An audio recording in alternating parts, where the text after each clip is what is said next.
سلام، خیلی خوشحالم که جراحی دندانتون رو به من سپردین.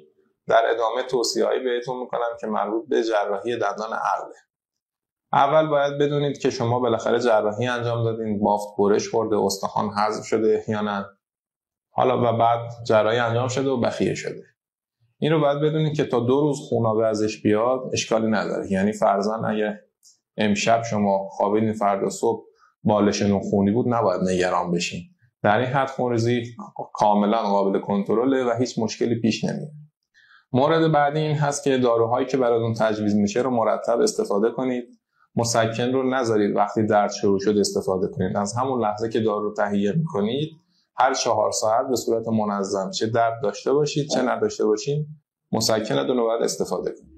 اگر آنتیبیوتیک تجویز کرده باشم اون رو هم طبق ساعتی که براتون تعیین شده استفاده میکنید. یک دهانشویی هست که معمولا روزی 2-3 بار باید استفاده کنید و بدونید که بعد از جراحی شما درد، ورم و تورم و کبودی خواهید داشت و این مواردی که عرض شد درد روز اول بیشترین مقدارشه، اما تورم و کبودی روز سوم به نهایت خودش میرسه و نگران نشین. فکر نکنید که عفونت کرده. اینها روال طبیعی التهاب جراحی هست. دهانتون ممکنه کم باز بشه، امکان داره حتی قاشق تو دهنتون نره و مجبور باشین با قاشق‌های چایخوری غذا بخورین. هرچند که بهتر غذاتون در این مدت مایعات باشه. معمولاً بخیه رو 7 تا 10 روز بعد از جراحی باید بردارین.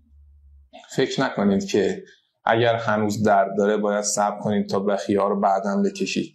خود بخیه عامل خارجی حساب میشه و موندنش باعث تشدید درد شما میشه. پس طبق زمانی که خودمون بهتون اعلام کردیم مراجعه میکنین برای برداشتن بخیه ها.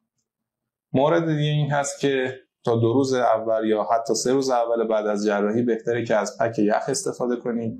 یک مقداری التهاب رو کم میکنه، درد یک مقداری کم میکنه، اما خیلی هم چیز خاصی نیست که شما نگران بشید حالا گذاشتم یا نذاشتم. بعد از روز سوم بهتره حوله گرم یا پک گرم بذارین تا روند کاهش التهابتون بهتر بشه. اگر این موارد رعایت بکنید انشالله که مشکلی نخواهید داشت.